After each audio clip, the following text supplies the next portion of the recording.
Hi, my name is Helen Emery and I'm the Membership Officer at the School Library Association. We all know that libraries can have a lasting impact far beyond the four walls that they're in.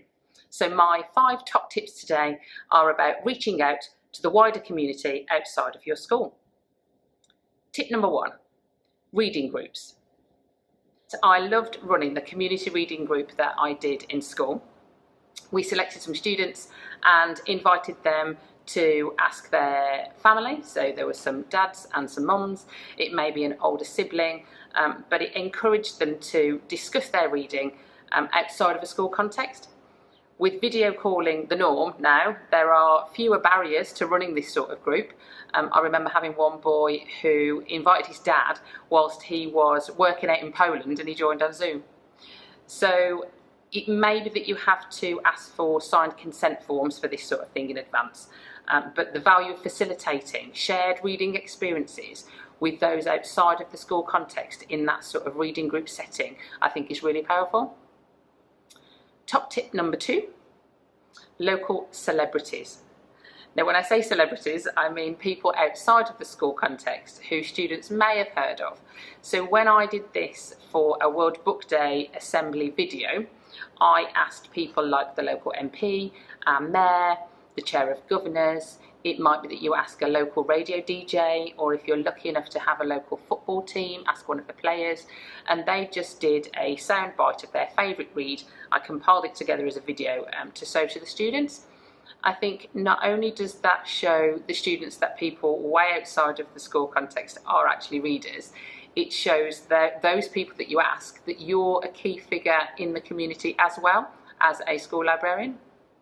So talking of key figures, my top tip number 3 is to make absolute best friends with your local public library staff. Once your school is closed, the public library is the next space that students can engage in their local community reading environment with. So work together on mutual promotion of activities or of stock. You can run visits to the library. Your local library staff can come and visit your school, which I'm sure many of you do already, but there are things like the Summer Reading Challenge that can help. The Reading Agency have also got their Teachers Readers Challenge over the summer, which is another great thing to engage parents in via local public libraries.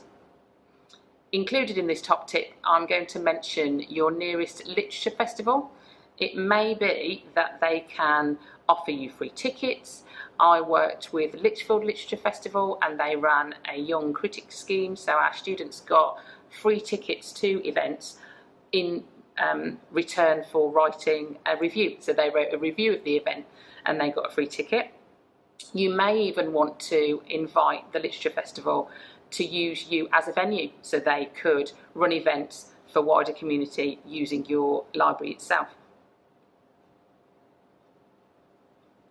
Top tip number 4 is make use of local businesses.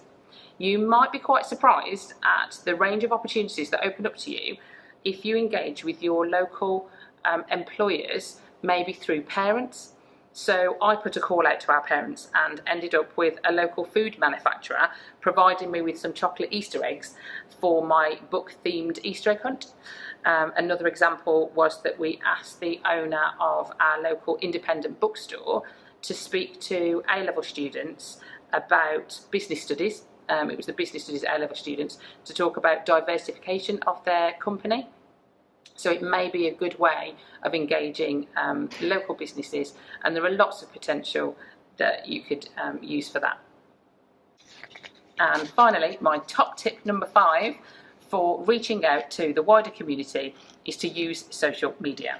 I know that a lot of people are using Twitter and Instagram and Facebook, but never underestimate the power of the connections that you can make via these channels. You can highlight what you do, shout about the impact of your work, make sure people know about you and support the hard work that you're putting in. Examples could be doing a video tour of your library on YouTube. You could enter free giveaways on Twitter, win free books, connect with authors, other organisations. You never know who might end up following you. So You could even start a bit of a YouTube channel of your own top tips, just like we're doing now. So thank you for listening, and good luck with getting yourself out there.